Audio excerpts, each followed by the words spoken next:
창이나 유적들로 신들의 땅이라 불리는 네팔.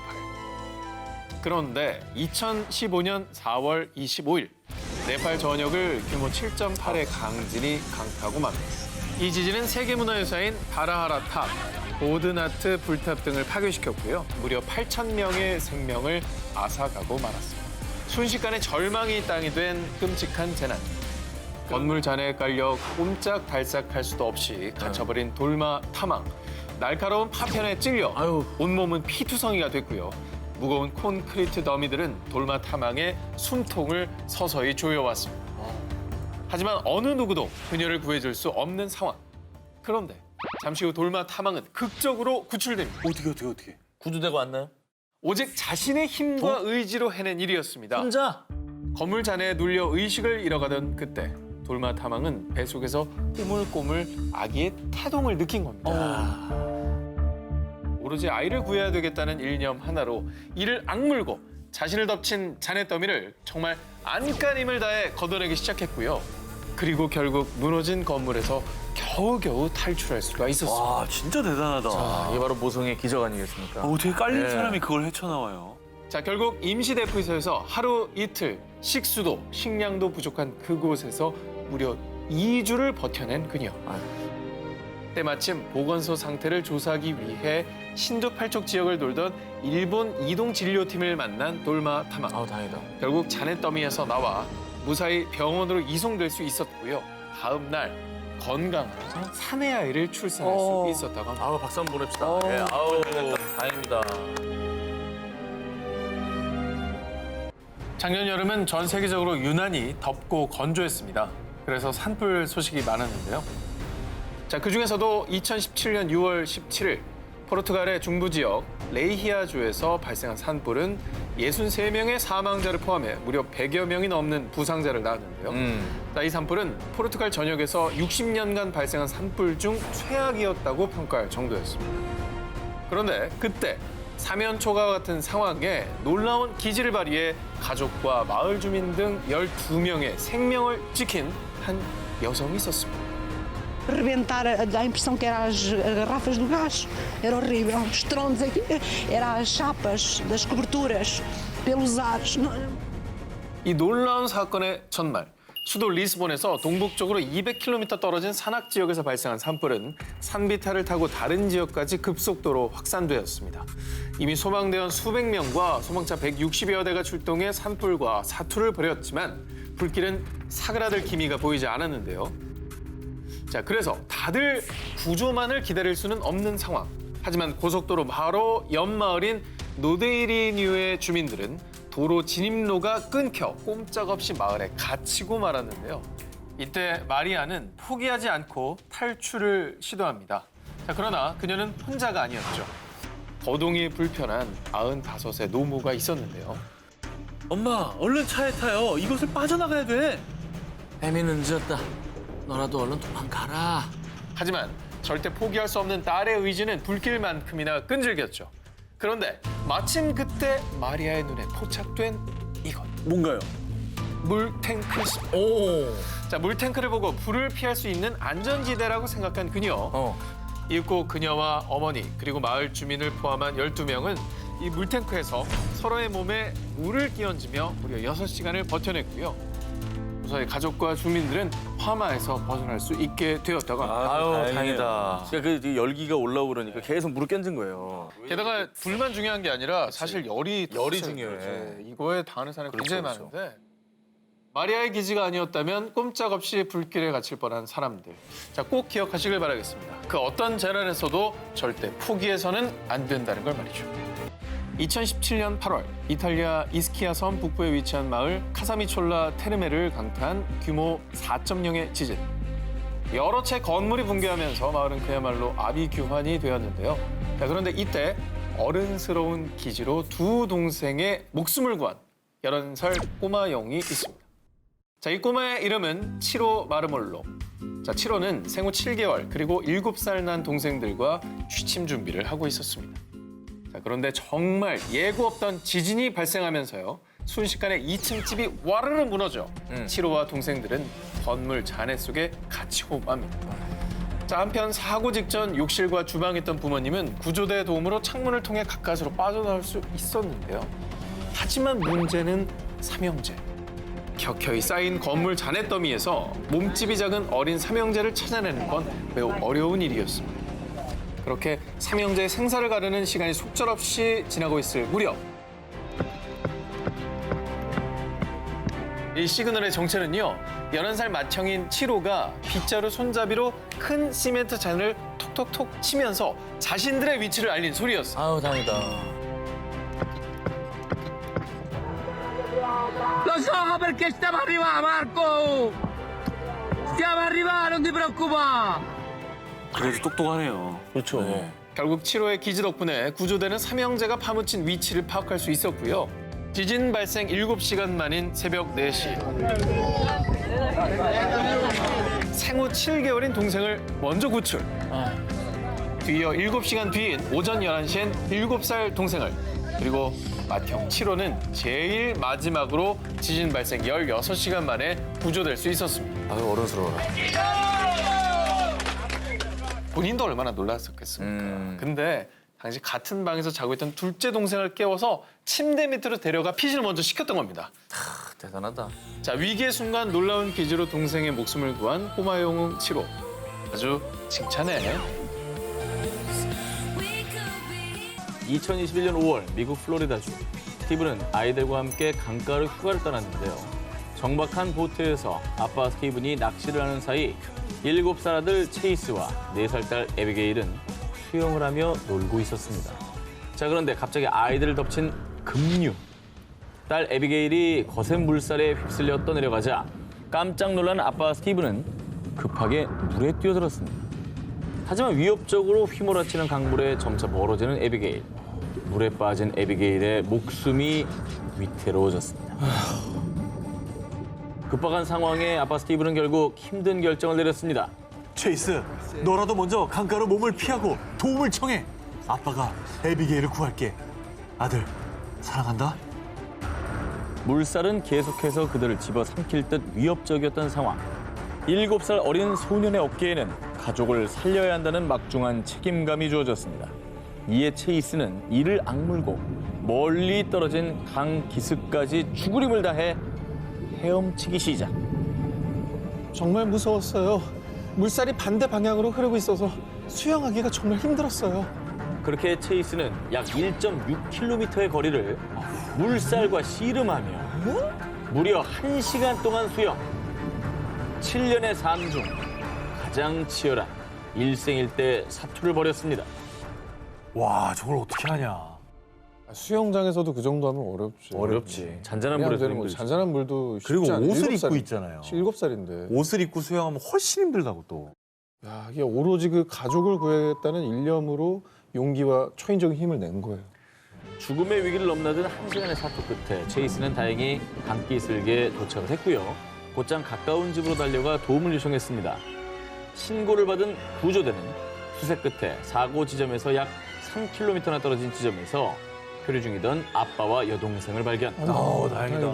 강물이 턱 밑까지 차올라 자칫하면 침수하기 직전의 상황에서 가까스로 구조에 성공.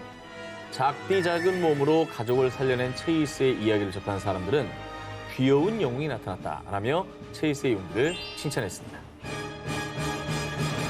2020년 5월 인도 비하르주 다르방가의 한 마을에 찾아온 소녀에게 찬사가 쏟아졌는데요. 뭐 타국에서 금이 환영한 건가요? 자, 열렬한 찬사의 주인공은 15세 소녀 조티 쿠마리. 사실 쿠마리에게는 정말 안타까운 사연이 있었습니다. 원래 쿠마리의 아버지인 무한 파스와는 고향을 떠나 3년 택시 기사로 일하며 기러기 아빠 생활을 하고 있었는데요. 그러던 2020년 1월 교통사고를 당한 쿠마리의 아버지. 쿠마리는 거동이 불편해진 아버지를 간호하기 위해 아버지가 거주 중이던 곳을 찾았습니다. 그런데 2020년 3월 코로나19 확산세에 인도 정부가 국가 봉쇄령을 발령, 아버지의 치료는 늦춰지게 되었고 그동안의 수입마저 뚝 끊기고 말았는데요. 아, 코로나19가 진짜 많은 사람들을 힘들게 합니다. 아니, 치료도 못 받고 있죠. 돈도 못 벌고 있죠. 경제적으로 어떡할 거예요. 탈출구가 없거든요. 비축해놓은 식량도 떨어지고 모아둔 생활비마저 더욱 떨어진 상황. 쿠마리, 지금 내가 돈을 벌 수도 없고 여기 있다간 굶어 죽을 수도 있겠구나. 고향으로 돌아가자. 하지만 국가 봉쇄령에 대중교통마저 이용할 수 없는 상황이었는데요. 이때 쿠마리가 한 가지 묘책을 떠올렸으니 그건 바로 자전거. 자전거? 자, 쿠마리는 약 33,000원 전 재산을 모두 털어 중고 자전거 한 대를 구매했고요. 아버지를 자전거 뒤에 태우고 고향으로 출발했습니다. 아이고야. 뒤에 사람 태우고 자전거 타기가 쉽지가 않거든요, 훨씬 사실. 무겁죠. 예. 그 아버지 입장에서는 참 미안하면서도 든든한 느낌이 들었을 것 같아요. 근데 저것밖에 교통수단은 없었을 것 같은데. 돈도 없고. 근데 거리가 음. 그 자전거 타고 갈 만한 거리예요? 출발지 구르그람에서 고향 비아르주 다르방가까지의 거리는 약 1,200km. 예? 아이고야. 지도 보니까 저 네팔 근처인데 저쪽은 산악 지형 아니에요? 1200km? 하루에 100km씩 가도 열흘 넘게 걸리네요. 쿠마리는 사람들에게 물과 음식을 얻어먹으며 열심히 자전거를 달렸고요. 낮에는 더위와 싸움, 밤에는 칠흑 같은 어둠과 싸움, 흙길과 산길, 아스팔트 도로를 하루에 무려 120km 이상을 열흘 동안 달리고 또 달렸습니다. 아니, 와, 120씩이나 탔네. 엄청나다. 아니, 말이 되나? 아, 밤에 잠은 어디서 자? 그냥 아버지가 한 7, 80kg 나갈 거고. 아우, 저 딸 정말 고생했네. 엄청난 지구력과 체력으로 열흘 만에 고향에 도착한 쿠마리는 정말 힘든 여정이었지만 제 목표는 단 한 가지. 집으로 돌아가는 거였어요. 쿠마리 아버지 파스와는 딸이 자랑스럽다라는 말을 덧붙였는데요. 이 사연이 전 세계로 알려지자 쿠마리에게는 분명 대단한 무언가가 있습니다. 그 넘치는 힘과 체력을 평가해보고 싶어요. 인도 사이클 연맹에서 그렇지. 국립 사이클 아카데미 연습생 입단 테스트를 받아볼 것을 요청. 이 테스트 비용까지 부담하겠다라고 밝혔지만요. 쿠마리는 학업을 마치고 싶다는 이유로 사이클 연맹의 제안을 거절했고요. 2021년 2월 인도의 총리 나렌드라 모디는 또래 소녀들에게 용기와 힘을 준 쿠마리에게 국립 어린이상을 수여했습니다. 2020년 8월 미국 플로리다. 조시 윌리엄스는 아내와 딸 그리고 세 아들과 산타로사 해협에서 주말을 보내고 있었는데요. 아내와 다른 아이들이 해변에서 모래놀이를 하는 동안 조시는 큰아들 9살 에사이와 수영을 즐기고 있었습니다. 그러던 중 에사이, 마지막으로 다이빙 한번 하고 엄마 있는 대로 가자. 수영을 즐기던 아빠 조시가 다이빙에 도전. 그런데 조시가 다이빙을 한 몇 초 후 아들 에사이는 다급히 바다로 뛰어들었는데요. 그 이유, 바다에 뛰어든 아빠 조시가 일정 시간이 지나도 물 위로 올라오지 않았기 때문이었습니다. 어머머머. 아니나 다를까 바다에 뛰어든 에사이는 목이 골절된 상태로 엎드려 있는 아빠 조시를 발견했는데요. 아우, 바닥에 부딪혔구나. 아, 목이 부러졌다. 아, 뭔가 부딪혔어. 이게 목이 부러진 거는 사실 척추 연결이기 때문에 아. 마비가 올 수도 있고, 그죠? 그렇지. 굉장히 위험한 상황이잖아요. 아니, 9살 아이가 어떻게 대처를 하겠어, 이거를. 야, 이게 해결이 되는 일인가? 하지만 에사이는 침착했습니다. 조시가 움직일 수도 숨 쉴 수도 없는 데다가 그대로 뒀다간 파도에 휩쓸려 갈 수도 있는 긴박한 상황. 에사이는 초인적인 힘을 발휘해 조시가 숨을 쉴 수 있도록 몸무게가 무려 90kg에 달하는 아버지의 몸을 뒤집었습니다. 애가?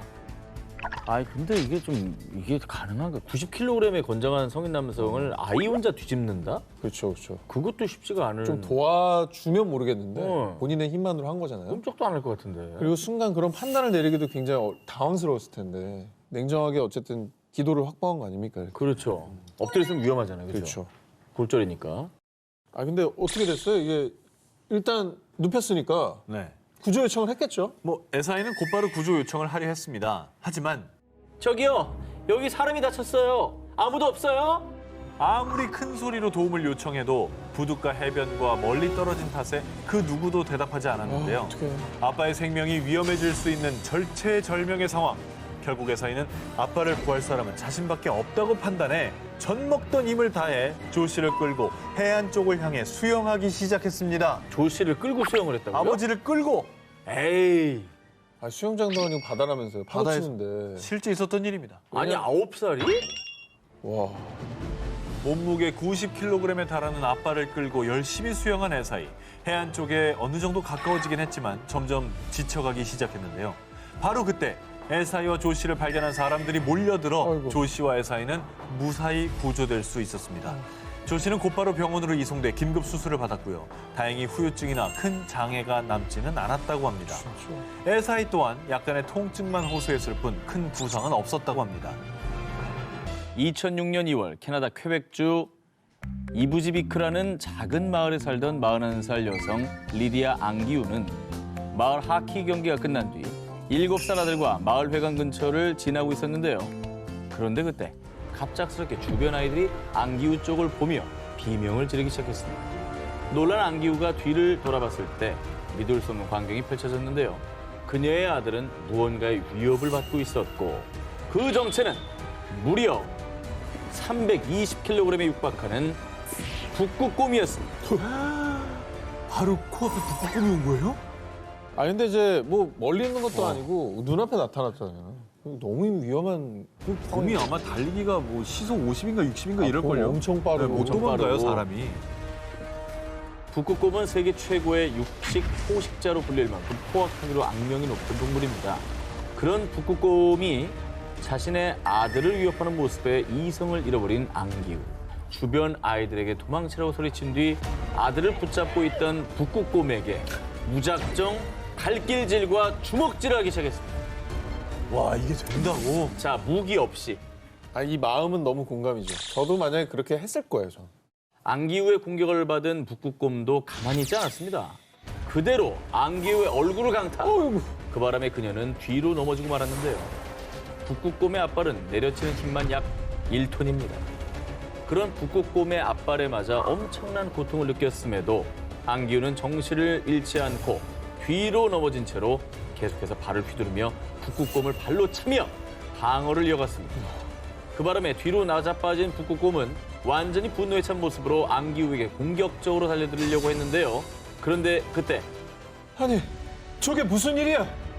천만다행히도 소란한 소리를 듣고 집 밖으로 나온 이웃 주민이 북극곰과 맨손 격투를 벌이던 앙기우를 발견, 소총으로 곰을 사격하며 앙기우와 아들은 무사할 수 있었습니다. 와. 나는 테러리스트가 아니다. 대한민국 독립군 대장이다. 네팔의 위대한 모정으로 지켜낸 기적의 아기가 있었다면 이번엔 정말 기적의 아이콘이 된 아기가 있습니다. 세계 최빈국 중의 한 곳인 하이티에 규모 7.0의 강진으로 발생한 재난. 이 지진으로 약 30만 명의 사망자와 약 180만 명의 이재민이 발생해 섬나라 하이티는 초토화 그 자체였습니다. 원래 형체를 알아볼 수도 없을 만큼 처참히 무너진 아파트. 하지만 단 한 명의 생명이라도 더 구하기 위해서 구조대원들은 인명 구조 작업에 한창이었습니다. 바로 그때 여기 생존자가 있어요. 그런데 아기예요, 아기. 이 아기는 고작 생후 넉 달밖에 안 된 정말 너무나도 가냘픈 아기였는데요. 이 아기가 건물 잔해 속에서 버틴 시간이 무려 96시간. 96시간. 상상을 초월하는 시간입니다. 나흘. 그렇죠. 닷새. 하지만 건물 잔해에 눌려서 아기의 머리에는 금이, 갈비뼈도 부러져 있던 상황이었습니다. 정말 한시라도 빨리 수술을 받아야 하는 급박한 상황이었습니다. 그러나 안타깝게도 아기가 있었던 곳은 수술이 불가능한 임시 천막 보호소였습니다. 결국 고민 끝에 구조팀은 아기를 유엔 트럭에 태워서 공항에 보냈고요. 미국 마이애미에 있는 병원으로 긴급 후송. 그리고 그곳에서 장시간의 수술 끝에 정말 다행히도 아기는 무사히 생명을 지킬 수 있었습니다. 기적입니다. 진짜 다행이다. 진짜 다행이다. 정말 다행이죠. 자, 그런데요, 기적은 여기서 끝이 아니었습니다. 이 아기의 부모도 생존에 있었습니다. 다행히 겨우 목숨을 건진 엄마 나디는 이 아비 교환의 현장에서 자신의 딸 제니를 찾기 위해서 남편과 함께 온 병원을 다 찾아다녔다고 합니다. 아이의 이름이 제인이었군요. 그렇죠. 네. 수소문 끝에 제니가 수술 때문에 미국에 보내진 걸 알게 됐고요. 무려 84일 만에 딸 제니와 엄마 아빠는 만날 수가 있었다고 합니다. 30만 명이 넘게 목숨을 잃은 대참사였습니다. 하이티 대지진. 이 속에서 제니는 수많은 이재민들에게 아직 희망은 있다라는 메시지와 함께 기적의 소녀로 불리며 큰 감동을 안겨줬다고 합니다. 네.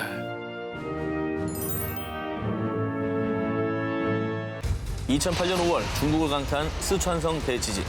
이 지진은 규모 8.0의 초거대 지진이었죠. 1,500억 위안, 한화로 약 25조 3천억 원의 재산 피해와 그리고 사상자 44만 명, 사상 초유의 대지진으로 기록되고 있습니다. 정말 저희가 보도로 접했지만 잊을 수 없는 또 재난 중에 하나죠. 엄청 무서웠죠. 순식간에 참혹한 모습으로 변한 스촨성. 한 명이라도 더 구하기 위한 열띤 구조 작업은 한 달여가 지난 6월경에도 계속이 됐는데요. 그런데 말입니다. 건물 잔해 더미에서 구조를 기다리고 있던 건 사람이 아니었습니다. 바로 돼지였습니다. 정말 놀랍게도 뒷다리에 난 작은 상처만 빼면 거의 멀쩡했다고 합니다. 이 와중에 그런데 좀 합성 아닙니까? 아닙니다. 저 공간에 저렇게 숨어 있었던 것이죠. 36일 만에 스촨성 대지진 현장에서 구조된 돼지의 사연이 알려지자 기적의 돼지다. 아니 이건 저팔계의 부활이야. 라며 찬사를 쏟아냈습니다. 그리고 이 돼지는 기적의 돼지로 등극을 하며 청두에 위치한 지엔촨 역사박물관에 입양이 됐고요. 지금까지도 박물관 관장님의 보살핌 아래 박물관에서 잘 지내고 있다고 합니다. 다행이네요. 다행이네. 카리브해 휴양지인 산 안드레스 섬 공항. 한 비행기가 커다란 굉음을 내며 추락하듯 활주로에 미끄러졌습니다. 그리고 곧바로 세동강이 난 기체. 생존자에 대한 희망을 전혀 기대할 수 없는 참혹한 사고 현장. 공항에 있던 사람들은 이 현장을 멀리서 바라보며 안타까움에 발만 동동 굴렀는데요. 그런데 그때 뿌연 연기 속에서 사람들이 걸어 나오기 시작했습니다. 어머, 바로 승객들이었습니다. 어머머. 살아남은 거야? 살아남았어요. 다행이다. 다행이다. 승무원을 포함해서 131명의 탑승자 중에 생존자는 모두 130명. 안타깝게도 한 명의 사망자가 있긴 했지만요. 이런 사고에서 전원이 거의 살아남은 일은 정말 기적에 가까운 일이었습니다. 그런데요, 이렇게 승객들이 무사할 수 있었던 건요. 각자의 자리에서 자신의 임무를 지킨 작은 영웅들이 있었기 때문이었습니다. 이 여객기는 콜롬비아의 수도 보고타를 떠나 산 안드레스 섬의 공항에 착륙하던 중이었습니다. 그런데 여객기가 활주로에 내리기 전에 불과 지상 80m 전에 조종실 앞쪽으로 강력한 빛이 번쩍 났습니다. 번개가 비행기를 향해 떨어진 것이었는데 아유. 이 엄청난 뇌우에 그만 비행기는 추락 위기를 맞게 됩니다. 아, 이게 사실 100m면 내려가던 중이었을 테고. 거의 다 내려왔을 때. 이게 사실 이 급박한 시간에 이게 조종을 해야 되는데 이게 그냥 나가버린 거잖아요, 그러면. 그렇습니다. 와, 정말로 진짜 위험한 상황이었겠네요. 그런데 이때 여러분 좌석 벨트를 단단히 매주시기 바랍니다. 기상 악화로 급히 착륙을 시도하겠습니다. 위기의 순간 조종사는 승객들을 안정시키며 안내 방송을 했고요. 공항 건물과의 충돌을 피하기 위해 과감히 동체 착륙을 시도. 그 결과 다행히 또 무사히 공항 활주로를 벗어나지 않고 착륙하는 데 성공했습니다. 하지만 동체 착륙으로 인한 큰 충격에 비행기의 기체는 조종석과 좌석들이 따로따로 해체되면서 세동강이 나는데요. 이는 2차 폭발과 함께 더 큰 사고로 이어질 수 있는 상황. 그런데 이때 모두 이쪽으로 대피하세요! 사고 현장에 급히 출동한 소방대원들은 기체의 화재를 막기 위해 급히 조치를 취했고요. 승무원들과 함께 승객들을 안전하게 구조해내는데 성공했습니다. 당시 비행기에 타고 있던 승객들의 증언에 따르면요. 제 아내와 제가 서서 뒤를 바라봤을 때 뒷좌석이 모두 사라져버렸어요. 추락하고 의자가 바닥에서 빠졌어요. 우린 벨트를 맨 채로 비행기 안을 굴렀어요.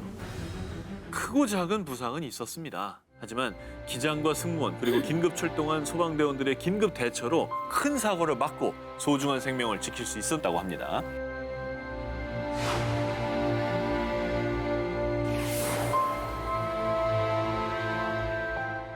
(2010년 4월 14일) 오전 7시 49분경 중국 칭하이성 위수현에서 규모 7.1의 강진이 발생했습니다. 이 지진으로 인근에 있는 제1민족중학교는 기숙사를 비롯해 교직원 숙소, 강의동 건물까지 맥없이 무너져 내렸습니다. 아유, 오전 시간이고 학생들도 많았을 텐데 피해가 굉장히 컸겠어요. 그런데요, 놀랍게도 이 학교에 있던 학생과 교직원 903명 중 부상자는 단 한 명도 없었습니다. 아니, 찰과상도 없었다고요? 없었습니다.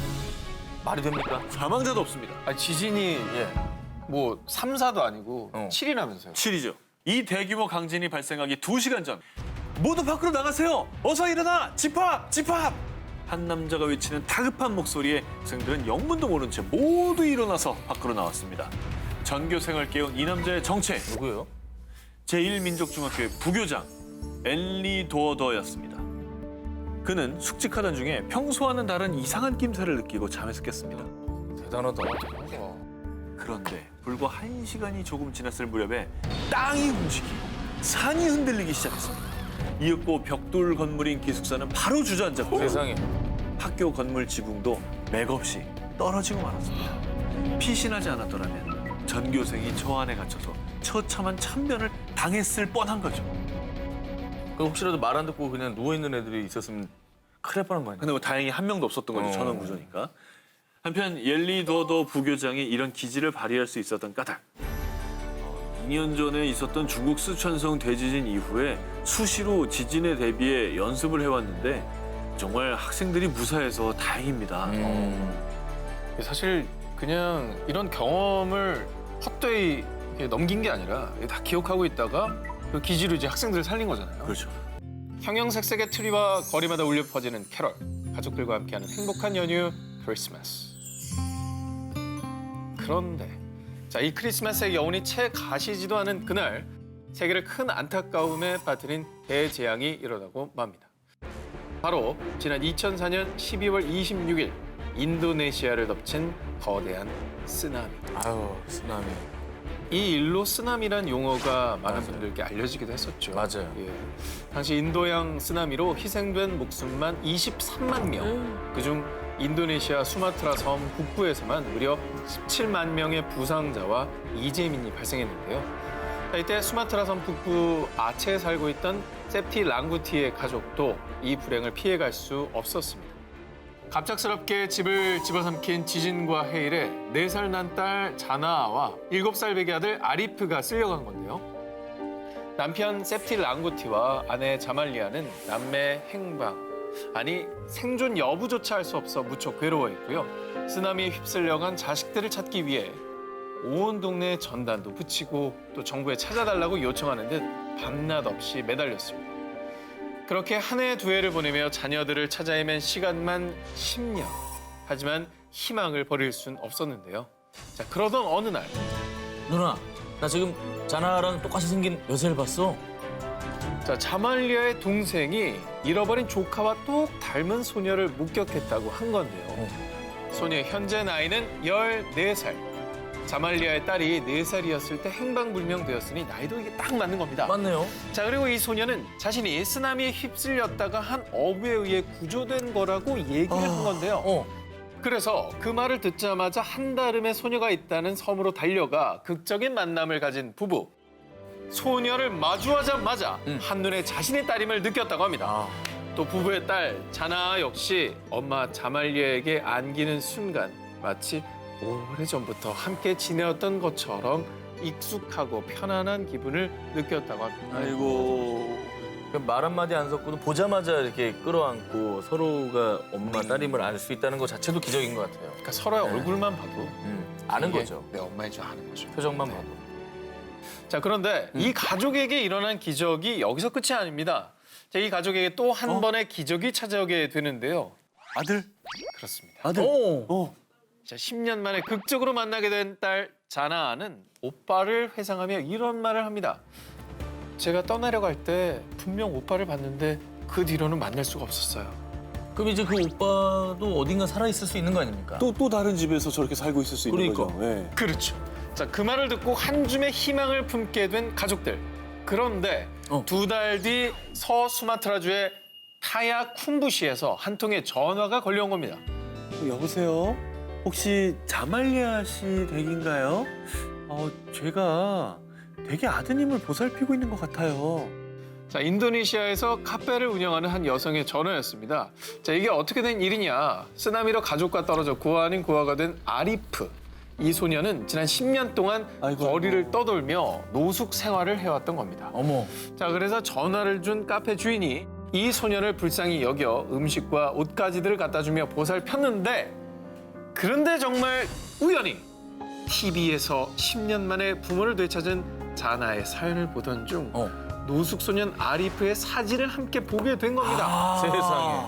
얼굴을 본 거죠. 10년 만에 극적인 만남을 갖게 된 세상에. 가족들. 자, 그리고 이 믿을 수 없는 재회에 전 세계의 네티즌들은 기적은 이날을 위해 만들어진 단어네요. 이 가족처럼 또 다른 기적이 나타났으면 좋겠어요. 라며 뜨거운 감동의 박수를 보냈다고 합니다. 2002년 4월 15일 중국 베이징시에서 출발한 중국 민항기인 A사의 여객기가 부산 김해공항에 착륙을 시도하다가 그만 정해진 선회 지점을 놓치며 김해시 진해동의 돛대산 정상 부근에서 추락하는 사고가 발생하고 맙니다. 사고 항공기는 형체를 알아볼 수 없을 만큼 부서지면서 갑작스럽게 일어난 추락 사고. 살려주세요, 살려주세요. 이 절규만이 가득 채웠는데요. 바로 그때 저기 제 손을 잡아요. 조금만 더 힘을 내요. 부상자들을 일일이 부축하며 구조를 하는 한 남자가 있었으니 바로 25살의 청년 설익수. 그는 대구의 모 여행사의 수습사원으로요. 처음으로 관광객들을 인솔해 중국에 다녀오는 길이었습니다. 승객이었어요? 네, 승객이었습니다. 그런데 그 또한 비행기 잔에 왼쪽 눈이 찔려서 피가 흐르고 목과 등을 심하게 다친 상태였다고 하는데요. 아이고. 하지만 고통 속에서 신음하는 승객들을 목격한 설익수 씨는 차마 자신만 그 처참한 현장을 빠져나올 수 없었습니다. 그래서 결국 상처 입은 몸을 이끌고 언제 폭발할지 모르는 위험한 사고 현장 속으로 다시 뛰어든 겁니다. 아, 대단하다. 저러기 쉽지 않거든요. 어렵죠. 얼마나 무서웠겠어요, 그죠? 그러니까. 그리고 그는 정말 초인적인 힘을 발휘해 사고 충격으로 쓰러져 있던 부상자들을 일으키기 시작했는데요. 무려 20여 명의 승객들을 안전한 곳으로 피신시켰고요. 눈도 찔렸는데. 또 자신의 옷을 찢어서 부상자들을 지혈하거나 119 구조대에게 추락 지점을 알린 것도 설익수 씨. 정말 중요한 역할을 모두 해냈죠. 그렇네요. 그 뒤에 병원으로 이송된 설익수 씨는요. 제가 좀 더 많은 사람을 구했어야 했는데 그게 너무 미안합니다. 어머나. 라면서 우리 국민에게 깊은 감동을 전했다고 합니다. 그리고 이 감동적인 사연은 미국 대표 뉴스 주간지인 T사에도 대대적으로 보도가 돼서요. 정의로운 마음으로부터 비롯된 가장 순수한 영웅적 행동이라고 평가하면서 아시아 영웅 25인에 선정했다고 합니다. 작년 6월 영국 런던 화염에 휩싸인 24층 아파트의 모습이 생중계되며 전 세계를 충격에 빠뜨렸었죠. 화재가 발생한 곳은 영국에서도 가장 경제적으로 번성한 런던 한복판 켄싱턴 지구였는데요. 하지만 화재가 일어난 그ren펠 타워는 120가구, 약 600명 정도가 거주하는 곳으로 입주민은 주로 제3세계에서 온 이주민들과 난민들이 대부분이었습니다. 하필 가장 어려운 상황에 있는 분들이 모여있는 아파트여서 더 안타까움을 자아냈죠. 그렇습니다. 자, 사망자 71명을 비롯해 무려 400여 명의 희생자를 낸 이 최악의 화재. 자, 화재의 원인은 4층에서 시작이 됐습니다. 파이어로 인해 냉장고가 폭발했고 불꽃이 건물 외장재를 타고 24층 꼭대기까지 이어진 겁니다.